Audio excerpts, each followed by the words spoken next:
Hi, it's Fias Tarot. Hello, Aquarius placements. This is your general situation in love and the person on your mind. Okay, reading. Bago mag-end ang April, titingnan natin ano ba ang mga energy surrounding Aquarius placements. So syempre, before tayo mag-start, kung hindi ka pa nakapag-subscribe, please do subscribe and hit the notification bell para lagi po tayo maging updated sa mga mangyayari pa lang. And syempre, kung may tanong pagdating sa private reading, just message me sa akin pong FB page for more info. Ganun rin pagdating kay Perception of Light and sa mga naghahanap ng healer, kay Kuya Dingsi naman po. Okay? And syempre, don't forget rin i-follow yung ating dalawang YouTube channel na nasa description box below. And yung ating mga items is all available. Okay? Yung ating mga protection from evil eye, love bracelet, grantor necklace, and yung ating cord cutting. So, message na lang po, ha? Okay, hanggat maaari gusto kong short lang ito. Kasi hirap akong magsalita. May ubo pa. So, what's for you, Aqua? In general, what's for you? Bago mag-end ang April. King of Wands reversed. Losing interest. Losing interest. Ay, yung unang-unang pumasok sa utak ko.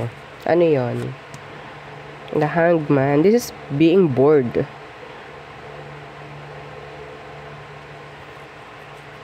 Ayaw gumawa.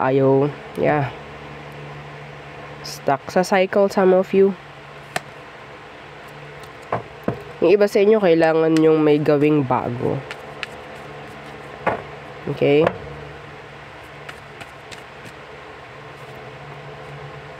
Seven of Pentacles.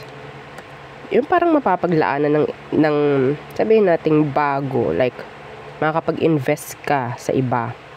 Okay? Hindi relasyon, ha? Okay? Kasi yes, andyan yung boredom. Andyan yung, ito na naman yung gagawin ko everyday. Nakakatamad na. Like that. Some of you. The King of Pentacles universe. I don't know if this is talking about work or sa business mo. Okay? Some of you, kung kailangan mo ng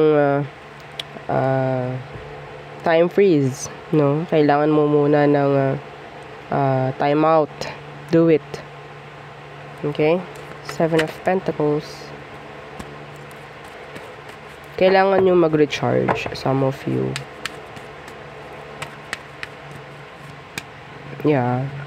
See? The Four of Swords. Kailangan nyo mag-recharge. Nawawala na tuloy yung interest. Nawawala na tuloy yung flame. Pagdating sa mga ginagawa everyday. It's like, nakakatamad. Okay, some of you have to rest. You have to recharge. Okay, so what else?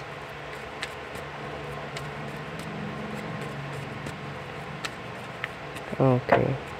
Iba sa inyo may hinihintay kang message from a fire sign, aren't you? Or may hinihintay kang message sa isang person.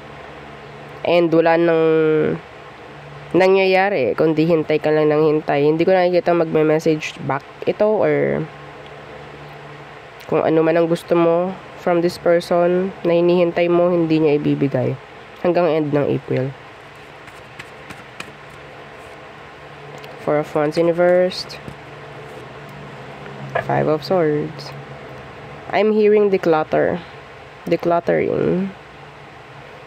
renovation, or fixing around sa bahay.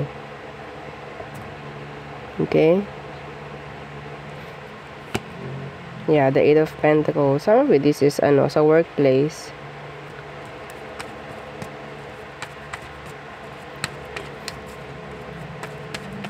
Getting out of your Queen of Pentacles universe. Sabihin natin, ikaw itong pwedeng lalabas sa bahay para maalis yung stress. Why are you stressed? Why are you stressed? Some of you are stressing out.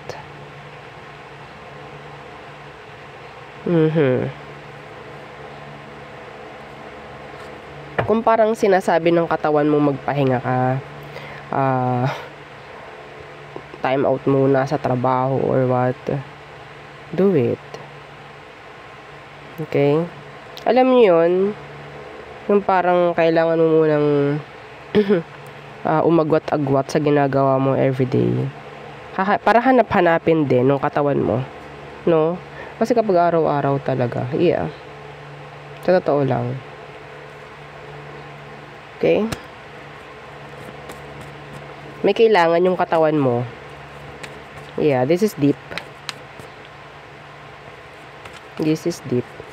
Okay, what else for you, Aqua? Yeah, this is general. Kaya ganito.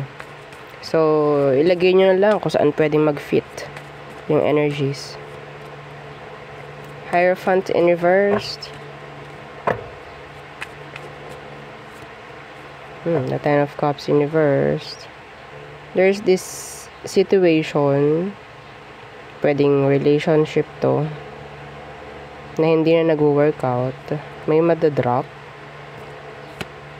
Yeah, the Eight of Swords. Feeling stuck. Feeling incomplete. Feeling unhappy.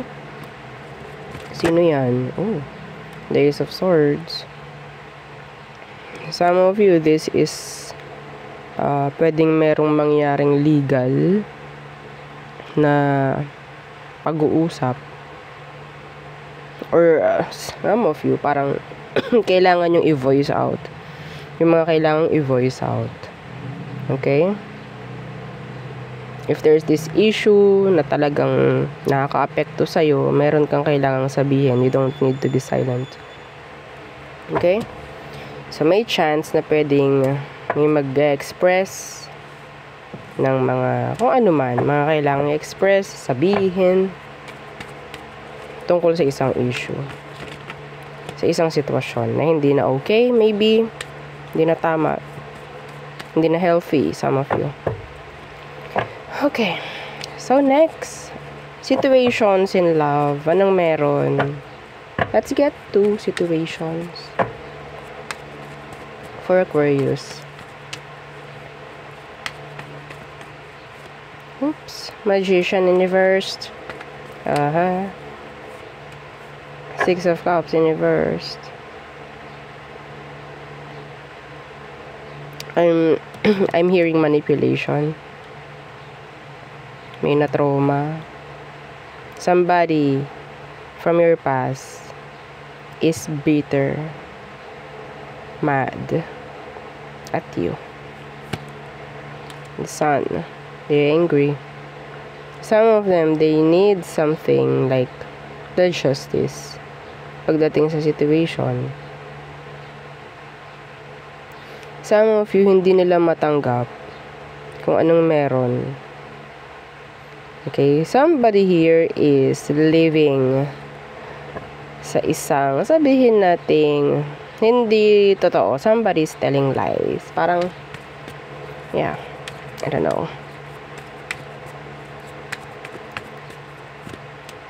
Page of Pentacles, your ex wanting to approach or wanting to reach out. They're manifesting you. Yeah, they're manifesting a comeback with you. They want to conversate.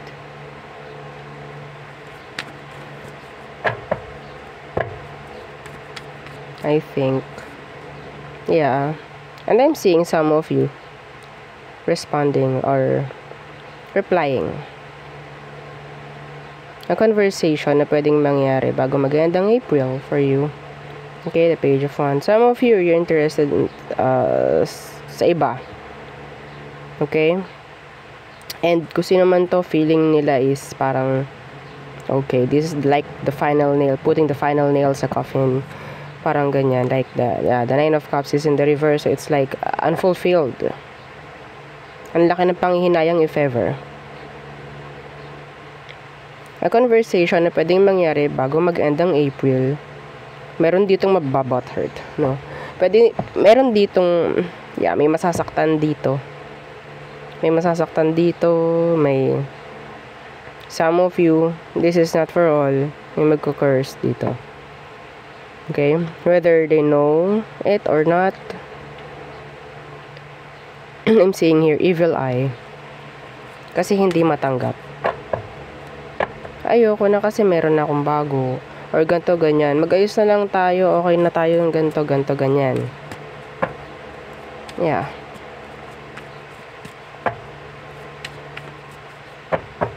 Okay? Pwede may mangyaring conversation. May mangyaring pag-uusap sa inyo ng ex mo. Bago mag-endang April. What else? Aqua.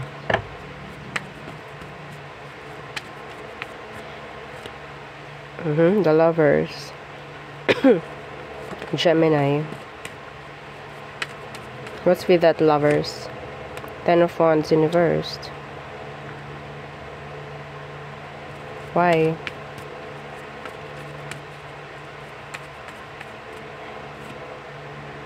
The Knight of Swords. Somebody is like willing to take risk. Meron din dito willing to take risk, like in general, somebody. There's this energy about a relationship na parang ida-drop kasi parang merong pupuntahang iba. I'm sorry. Yeah, the Seven of Wands in reverse. I'm so sorry. I cannot. Yeah, may ubo ako. I'm sorry. Diba? So, Seven of Wands in reverse. Meron ditong mag-unblock.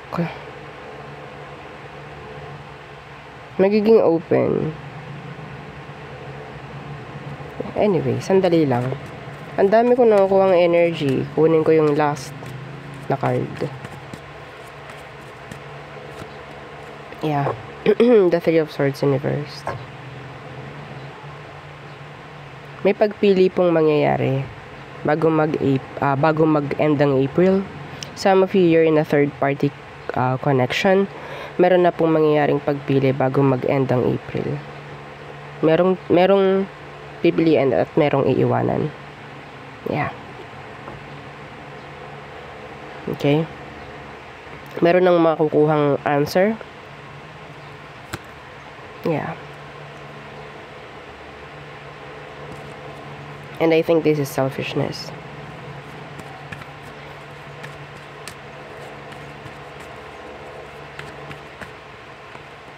Yeah, this is drama. It will cause drama. So, yung iba sa inyo na nasa third party connection, may chance yung iba sa inyo is makakuha na ng answer from the person na kailangang pumili. And yeah, pipili na yung tao. Oh my. Medyo nakakabindang. So, tayo tumungo na sa person on your mind. Sandali lang po, ha? Okay, so the person on your mind, Aqua. Let's see. Who is this? The person on Aquarius mind. Anong meron sa kanya? Queen of Pentacles.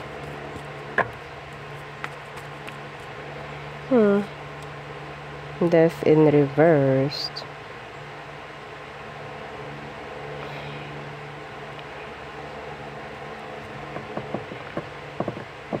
Okay, so in general, kailangan ka niya. Ang dami niyang kailangan sa'yo. Okay, feeling niya hindi matapos-tapos or sabihin natin hindi ka kayang iwan. Okay? Hindi ka kaya totally let go. Kung may nangyaring separation, hindi ka kayang i-let go totally. Like, kalimutan. Parang ganon. Okay?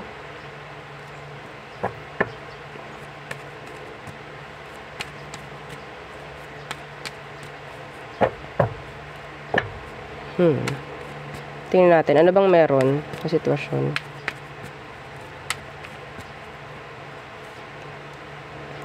Emperor in reversed. Choke. Okay, strength in reverse. This is codependency energy. Codependency.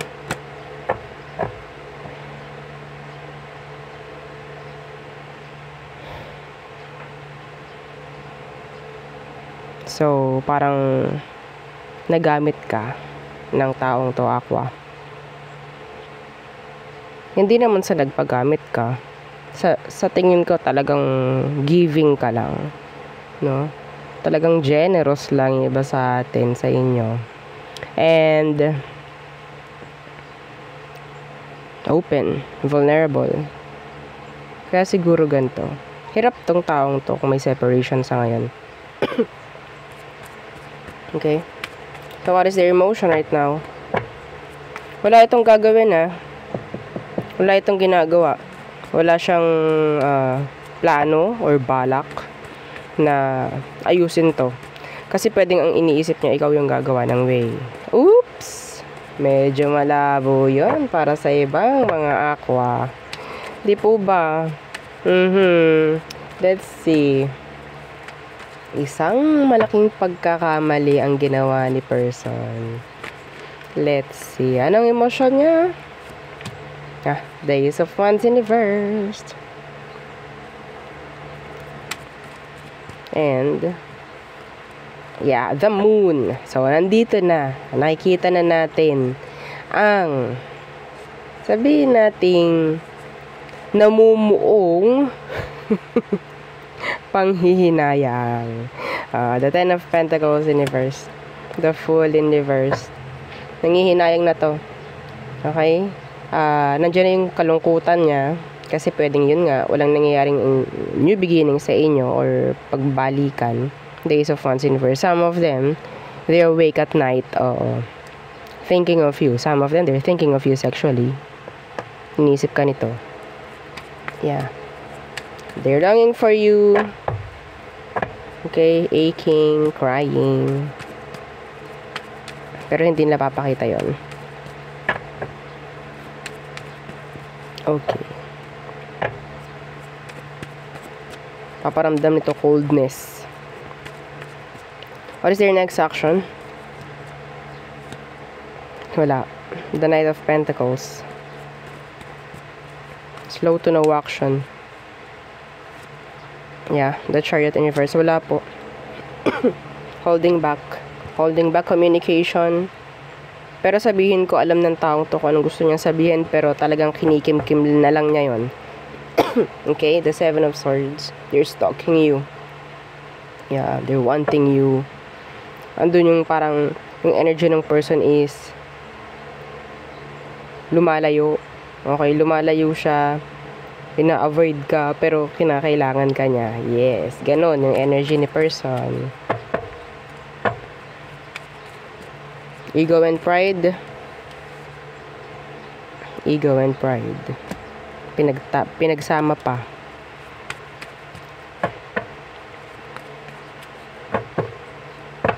Let's see.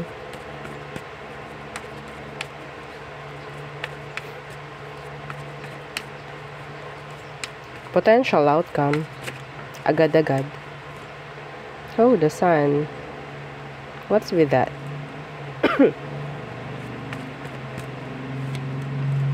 Okay. I'm seeing conversation. Pero this is arguments. This is argument. Somebody will reach out. Pero puro blaming energy, sisihan, mga ganyan. Okay, andun yung burst of emotion. Pero yung nakikita ko emotion dito is like galit or sabihin natin parang dala ng emosyon kaya makakapagsalita na kung ano-ano. Something like that. Mabobrought up. Okay? Yung mga issue sa past kung meron. And yes, there's issue here. Okay? So, some of you, this is something like may gagawin siyang parang sa tingin mo hindi pa niya nagawa before. Or hindi pa niya nasabi before. Pero in general, there's this energy of conversation. Okay? Page of Pentacles inversed. Yeah. Hindi ko nakikitang magkakaroon ng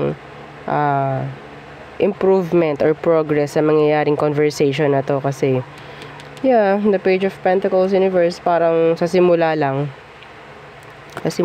to kasi hindi pa kayo totally tapos. Death is here in reversed. Arguments. Some of you, this is sex. Okay, like makeup sex. Impatience. Okay? Sabi ko sa'yo, they're longing for you physically. Thinking of you sexually. Okay? So, may chance na pwedeng biglaan na lang din magme-message sa'yo to kasi gusto lang nila ng something like sex. Some of them. That's specific, not for all. Okay? So, tayo muna sa all signs. Aries through Pisces.